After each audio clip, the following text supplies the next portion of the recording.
Hi, I'm Randy Wooden, and welcome to another in our Edge Library series, this time dealing with the question, why do you want to work here? And this applies whether you're a recent college grad, transitioning from, let's say, military, mid-career, baby boomer. Doesn't matter. The answer really doesn't matter in terms of your age and where you are in your career. And that, from my experience, there are three levels or three ways to go about handling this question. Now, for the most part, when they say, why would you like to work here?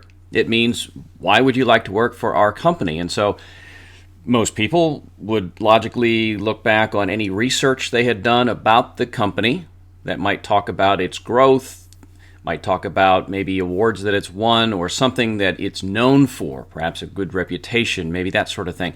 And that's sort of almost like trying to grab air, because especially in larger companies, yes, there's always a public persona, and there can also be sort of a behind the scenes by people who work there that'll tell a different story. And so some of this is BS when you really get down to it. The core element here is that it's a job you not only can do, but it's a job you want to do. No company, no job, nobody's perfect. So you've got to kind of dress this pig up a little bit and make it sound like it's something that you really want to do. And hopefully it truly is. So let's look at three ways to go about handling this question about why do you want to work here. On the first level, you could talk about the industry as a whole. Let's use healthcare, for example. Healthcare is an industry that will undergo some change due to governmental oversight and some of the new laws that look like they'll be taking effect. And we don't know how all that's going to shake out necessarily, but we do know that healthcare will be here in some way, shape, or form for the future. So it's a stable, at least in terms of not being outsourced out of the country, it's a stable industry. It'll change, but at least it's going to stay here domestically. So you could talk about your desire to work within healthcare for the reasons I just talked about, or perhaps that your education points you in that direction. So again, the first level is the overall industry. A second level is the company itself. And again, you can do your online research. Hopefully you've done some informational interviewing, you've done some networking, perhaps even with people inside the organization. So maybe you've got a little bit deeper perspective on things than simply having looked them up online. So you could talk the company. That's your second level.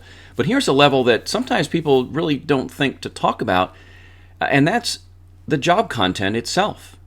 I mean, let's face it.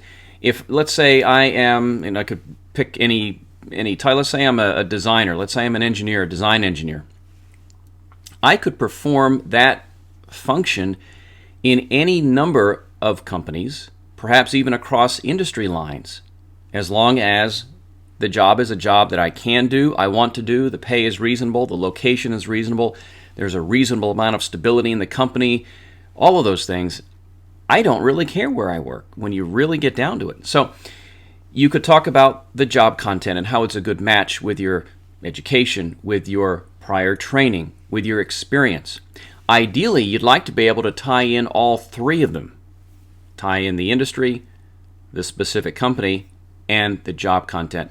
And let's face it, sometimes, and not always, but sometimes you don't get a lot of advanced warning in terms of who you'll be interviewing with. You may get a call from a recruiter, may get a call from a staffing agency, and they'll set up a phone interview, and maybe you don't have time to do a lot of research. Or in some rare cases anymore, maybe the company doesn't have a website and you really don't know much about them. The default answer is to talk about the job content and how that matches well, again, with your education, your experience, your goals, your desires, that sort of thing. So hopefully that gave you some ammo to attack this question, because it's tough to really pin it down. Why do you want to work here versus somewhere else? You do your homework and, again, go in with those three levels: industry, company, and job content. You should be okay. That's going to wrap it up for this. It's another in our Edge Library series, this time talking about that question of why do you want to work here? I'm Randy Wooden. Thanks for watching.